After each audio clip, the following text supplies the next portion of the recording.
سبحان الله والحمد لله لا إله إلا الله الله أكبر۔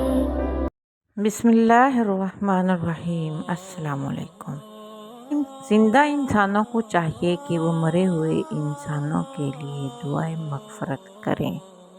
سورۃ حشر کی آیت نمبر 10 میں اللہ تعالیٰ فرماتے ہیں ربنا اغفر لنا ولإخواننا الذین سبقونا بالایمان۔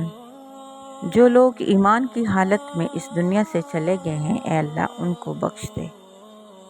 یہ ایصال ثواب کا سب سے بہترین ذریعہ ہے۔ ایصال ثواب کے اور بھی طریقے ہیں، لیکن سب سے بہترین طریقہ جو اللہ تعالیٰ نے بتایا ہے وہ میت کے لیے دعائے مغفرت ہے۔ صحیح مسلم کی حدیث ہے کہ ہمارے پیارے نبی اپنی ماں کی قبر پر گئے، آپ روئے اور آپ کو دیکھ کر صحابہ کرام بھی روئے۔ پھر پیارے نبی نے صحابہ کرام سے فرمایا کہ میں تمہیں قبروں پر جانے سے منع فرمایا کرتا تھا، اب میں تمہیں حکم دیتا ہوں کہ قبروں پر جایا کرو، کیونکہ قبر موت کو یاد دلاتی ہے۔ اس طرح سے صحابہ کرام کو پیارے نبی نے میسج دیا کہ قبروں کو لاوارث نہیں چھوڑنا اور قبروں پر جا کر ان کے لیے دعائیں مغفرت کرنی ہے، کیونکہ زندہ لوگوں کی یہ ذمہ داری ہے کہ یہ مردہ انسانوں کے لیے دعائیں مغفرت کریں۔ سلمہ کہتی ہیں کہ جب میرے شوہر فوت ہوئے تو نبی پاک ہمارے گھر تشریف لائے، ہمیں صبر کی تلقین کی اور ابو سلمہ کے لیے اس طرح سے دعا کی کہ اے اللہ تو ابو سلمہ کی مغفرت عطا فرما، ہدایت یافتہ لوگوں میں اس کے درجات بلند فرما، اور اس کے پیچھے رہ جانے والوں میں تو ان کا جانشین بن، اور اے جہانوں کے پالنے والے ہمیں اور اس کو بخش دے، اس کے لیے اس کی قبر میں کشادگی پیدا فرما اور اس کے لیے اس قبر میں روشنی کر دے۔ یہ تعزیت کی دعائیں ہیں، ہم یہ دعائیں کر سکتے ہیں۔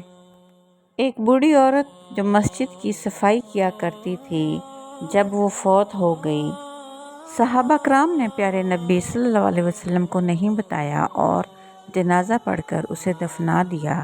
کچھ دنوں کے بعد پیارے نبی نے پوچھا کہ وہ عورت نظر نہیں آ رہی جو مسجد کی صفائی کیا کرتی تھی۔ صحابہ کرام نے بتایا کہ وہ عورت تو فوت ہو گئی ہے، تو پیارے نبی نے فرمایا کہ مجھے آپ ان کی قبر پر لے جائیں۔ صحابہ کرام پیارے نبی کو اس بوڑھی عورت کی قبر پر لے گئے اور پیارے نبی نے قبر پر کھڑے ہو کر نماز جنازہ ادا کی۔ واپسی پر پیارے نبی نے صحابہ کرام سے فرمایا کہ یہ قبریں اندھیرے میں ڈوبی ہوئی تھیں، میرے نماز جنازہ ادا کرنے سے اور دعا کرنے سے یہ قبریں نور سے بھر گئیں۔